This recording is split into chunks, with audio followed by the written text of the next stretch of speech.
Bonjour à toi mon frère, ma soeur, j'espère que tu vas bien, ici l'Afro-Canadien.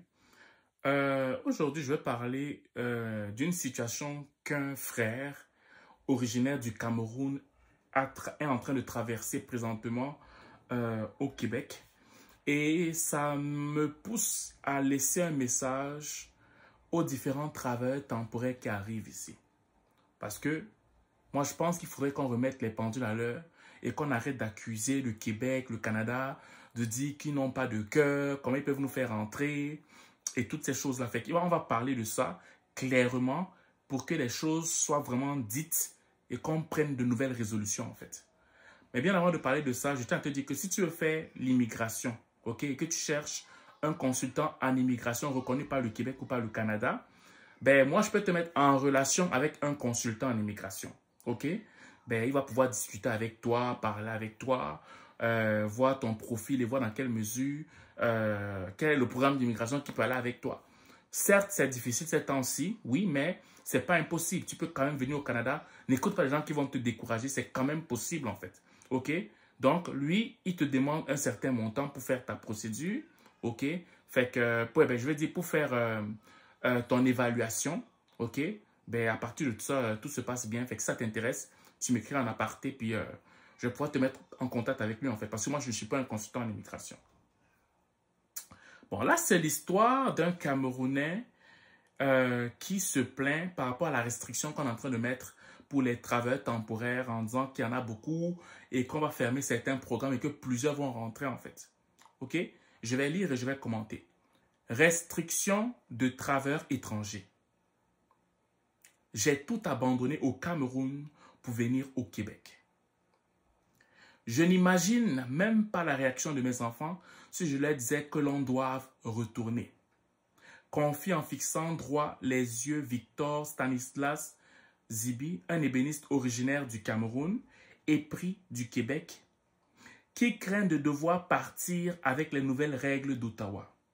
D'ailleurs, un dossier du journal met en évidence que le Québec est accro au travail étranger temporaire.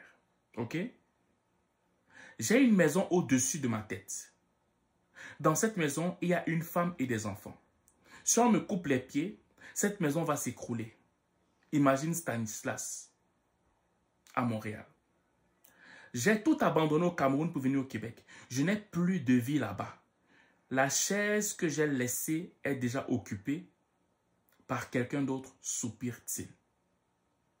Cette histoire n'a rien d'anecdotique. Derrière les chiffres, des milliers de travailleurs craignent, comme lui, de se faire couper leurs racines au Québec. OK? C'est que le 26 septembre, Ottawa resserrera les critères de travailleurs étrangers en abaissant le plafond de 20% à 10% par endroit.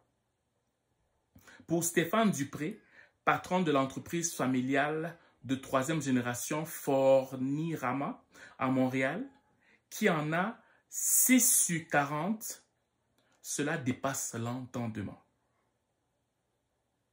Il ferme le robinet d'un seul coup, au lieu d'y aller une mesure à la fois. C'est stressant pour nos travailleurs et pour nous aussi, déplore-t-il. Je vais arrêter là.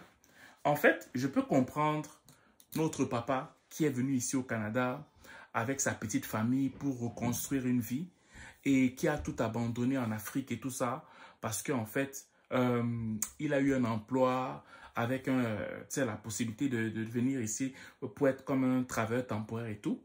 Mais moi, ce qui me dérange, c'est que tu es un travailleur temporaire, papa. Et tous ceux qui sont travailleurs temporaires. Quand tu es travailleur temporaire, tu n'es pas un résident permanent. Tu es un résident temporaire ici au Canada. Donc, qui dit résident temporaire, dit que tout peut changer à tout moment. Dit qu'on peut te renvoyer dans ton pays. C'est même pas qu'on peut te... Tu es censé, après ton séjour ici, retourner dans ton pays. Oui, c'est vrai qu'il y a certaines procédures qui peuvent te permettre de devenir résident permanent, mais de prime abord, ta venue ici a une fin. Quand ton contrat de travail finit, ou quand il est en cours, selon la politique publique du moment, on peut décider que non, finalement, avec ce qu'on voit sur le territoire canadien, qui privilégie d'abord les Canadiens et les résidents permanents, on se rend compte que finalement, dans certains secteurs, on n'a plus besoin de résidents temporaires. Comme ça le dit, tu es temporairement au Canada. Comment se fait-il que papa, tu arrives ici, tu abandonnes tout alors que tu viens temporairement au Canada? Moi, c'est ça qui me choque. Et il y en a beaucoup qui disent que oui, le Canada est traître, le Canada est méchant, le Canada est ceci, mais tu es là temporairement. Tu es là pour un laps de temps. Tu ne peux pas accuser le Canada pour ça. Oui, ça peut donner l'impression qu'ils sont sans cœur, mais si on regarde la loi, ils n'ont pas tort. Ils n'ont pas tort de le faire, selon la loi. Humainement parlant ou émotionnellement parlant, c'est brutal. Mais sur le plan de la loi, ils n'ont pas tort. Puisque tu es temporairement au Canada pour un besoin bien précis, pour une période bien précise. Et sachant ces réalités-là, tu ne peux pas te permettre de tout abandonner en Afrique ou dans les Caraïbes et te dire que tu viens au Canada, comme tu as le visa, ça veut dire que c'est fini. Non. Et beaucoup se trouvent dans cette situation-là et on commence à accuser le Canada ou le Québec ou n'importe quelle province qui vous a reçu. Donc, je tiens simplement à... J'ai compassion pour le papa. Je lui souhaite que le Québec lui donne une seconde chance. Mais toutes les personnes qui viennent ici temporairement au Canada, faites attention. Parce que si vous ne faites pas attention, vous allez commencer à accuser le Québec ou le Canada ou quelques provinces qui vous reçoivent. Mais en fait, c'est qu'ils respectent la loi. Ils peuvent dire que finalement, en fonction de ce qu'on pensait que tu devais rester là peut-être 2-3 ans, renouvelable et tout, ben finalement, selon les politiques publiques, selon les besoins du territoire canadien, on n'a plus vraiment besoin de toi, il faudrait que tu rentres chez toi. Ils ont le droit de le faire parce que tu es là temporairement. OK? Voilà. Donc, papa, mais j'espère qu'il y a une chose qui va arriver. Et je prie dans le nom de Jésus que toutes les personnes qui sont dans des situations comme ça, parce qu'il paraît que ça touche beaucoup de résidents temporaires, ben, qu'une solution soit trouvée pour vous. Mais quand même, pour tous ceux qui arrivent, ou celles qui arrivent temporairement au Canada, sachez que vous n'êtes pas des résidents permanents encore. Vous êtes encore des résidents temporaires. Donc, ne vous coupez pas pleinement de vos pays d'origine. Pour moi, ce n'est pas sage. Coupe-toi de ton pays d'origine si tu veux, quand tu deviens résident permanent. Là, je peux te dire oui. Mais si tu n'es pas résident permanent et que tu es résident temporaire et que tu vends tout, ta maison, tout, alors que tu es juste temporaire ici au Canada, même s'il y a des procédures qui peuvent te permettre de devenir permanent, tu es en train de jouer avec le feu. Et il ne faut pas accuser le Canada dans ces moments-là. Voilà. J'espère que cette vidéo va vous aider.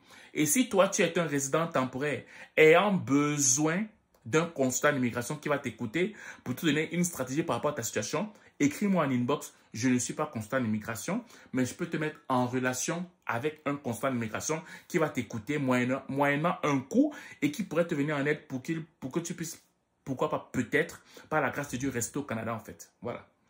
C'est ce que je vais te dire aujourd'hui. Si tu passes une excellente journée ou une excellente soirée, dépendamment du lieu où tu m'écoutes. Ciao.